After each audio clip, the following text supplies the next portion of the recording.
Guys আজকে আমার জামাই হলো 300 ফিট গেছে হাঁসের মাংস খাইতে বন্ধুদের সাথে।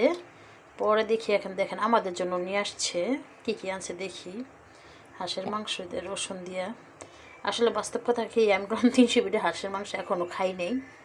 গেছিলাম একবার কিন্তু খাওয়ার ভাগ্য হয় নাই, তখন ছিল 16ই ডিসেম্বর। পরে অনেক ভিড় ছিল, পরে এসে পড়ছিলাম বোনের বাসায়, তো ভিডিও কল আপনাদের সাথে শেয়ার করছিলাম।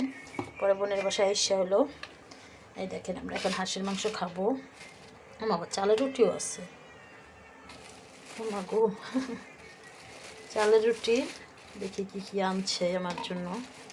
আমার জামাই এখন পাইছি আল্লাহর নামে, মানে নিজে একা খাইবো না কিন্তু আমাদের জন্য নিয়ে আসছে সবার জন্য। দেখেন চালের রুটি, চালের রুটি মানে ভেঙে ভেঙে গেছে। তো যাই হোক যেমনই হয় আলহামদুলিল্লাহ, যা হয় আলহামদুলিল্লাহ। দেখেন আমার জামাই কত ভালোবাসে আমারে, মানে সে কলম গেছে বন্ধুদের সাথে সব 10-15 জন সবাই।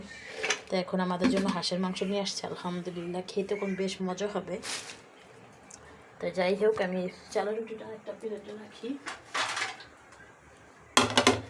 তার একটা গাইস 300 পিঠা হাঁসের মাংস আর চিতই পিঠা না কি কয় চাপটি পিঠা রুটি পিঠা কে কে খাইছেন কমেন্টে জানাবেন। আমি খাইতেছি, আমি প্রথমেই খাইতেছি সত্যি কথা, যেটা আমি আর খাইনি। আমরা একবার গেছিলাম 300 ফিট কিন্তু খাওয়ার ভাগ্য হয় নাই।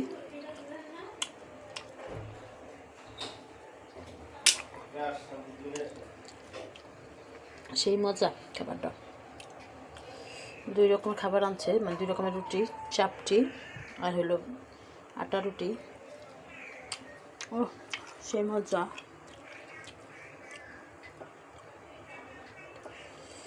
মজা। কে কে খাইছেন কমেন্টে জানেন।